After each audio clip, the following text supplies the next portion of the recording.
marketing business. So, of course, if you want the full training on this, then message me and I can hook you up with that for sure.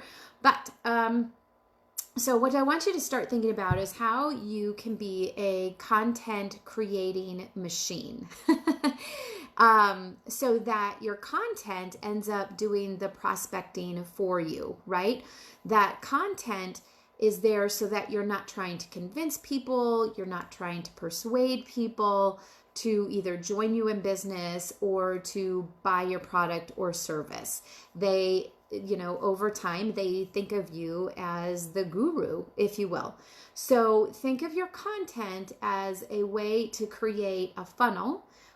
People will go into your funnel and you're providing solutions. So they end up reaching out to you and to inquire about your business or your service or whatever it is that you're offering. So content should direct people, and you should also have kind of what I would call like a capture page or a landing page so that you're directing people to that location so that they can learn even more about your business or your products or services. So what I want you to think about is the fact that as you're creating content, most people will fit into one of three roles. And the content is the point of the content is to attract people to you, right? Think of it as a seed, and the more content that you're providing, the more that seed is going to grow. So think of content as a magnet or magnetic, where it's attracting people to you. Or of course, your content might repel people, and then I guess they're not either for your business or service or product anyway. So I guess that's all right. So, content creation, you can be broken down into three different categories.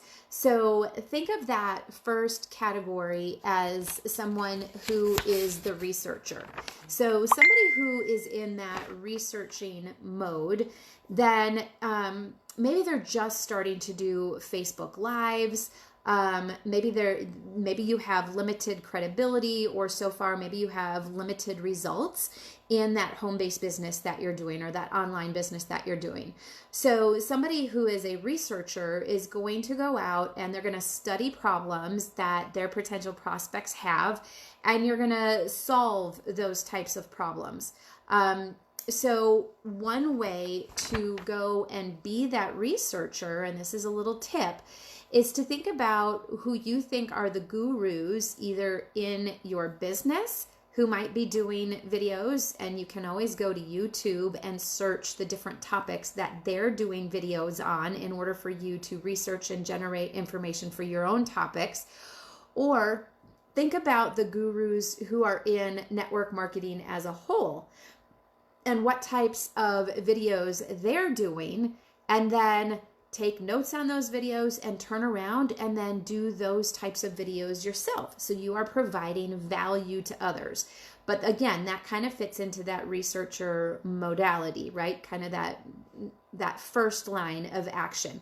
So who are some of those top gurus that you can go out to YouTube and find out what kind of content they're doing? I don't know, maybe think Tony Robbins, maybe it's other successful people who are in network marketing. And so whether that's your company or another company, there are some top people out there. So just go to YouTube, search what topics they're doing, take notes on their topics, and then turn around and do a live on your Facebook sharing what you learned from them. All right. So that's that first one. That's the researcher. Now, the second category that people fall into, or level number 2, it's called results. So results are where you personally can talk about things that you've done or others have done. You can say, one of my colleagues showed me a really cool strategy for X. So for example, one of my colleagues, Amanda, she has a really cool strategy on how to use Facebook stories to wish people happy birthday. And this is really cool. And as soon as I am able to share my screen, then it won't be in this training, but I'm going to come on and I'm going to do a live that shows how to create Facebook or how to say happy birthday, but in Facebook stories. And that's really cool and really special. So, or maybe there's somebody within your network, or you personally, you're going to personally share how you were able to get 5 leads, and here's what I've done. So think about the results that you personally have had and how those results can then help other people, right? So the second role is going to be the results driven side of it. All right. So the third level or category is going to be the role model. So the role model has everything to do with mindset. So it's your way of being, it's your way of thinking, it's sharing your perspective on something. It's teaching others how they too can be successful with their online business.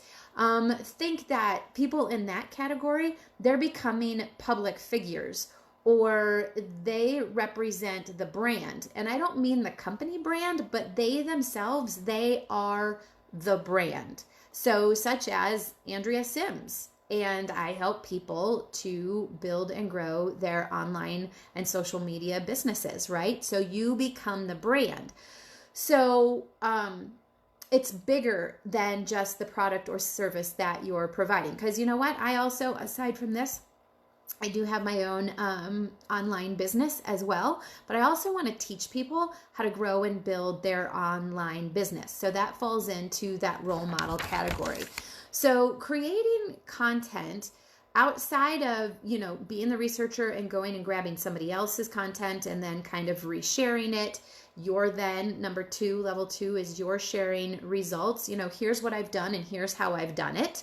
And then level 3 is being the role model, being that public figure who's out there teaching a much broader audience on how to create content.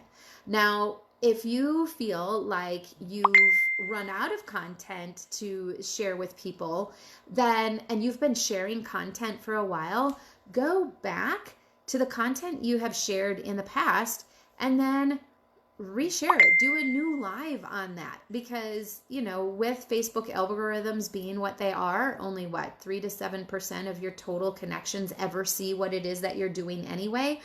So the likelihood of someone within your network seeing your video at that exact time is going to be small. So it's okay to go back and grab content that you've used in the past and then just redo it, reuse it. And that's another fabulous tip. Now, there's so much more in depth that I could go into regarding each of these. And then once you have your content, how to share that content to a much broader audience.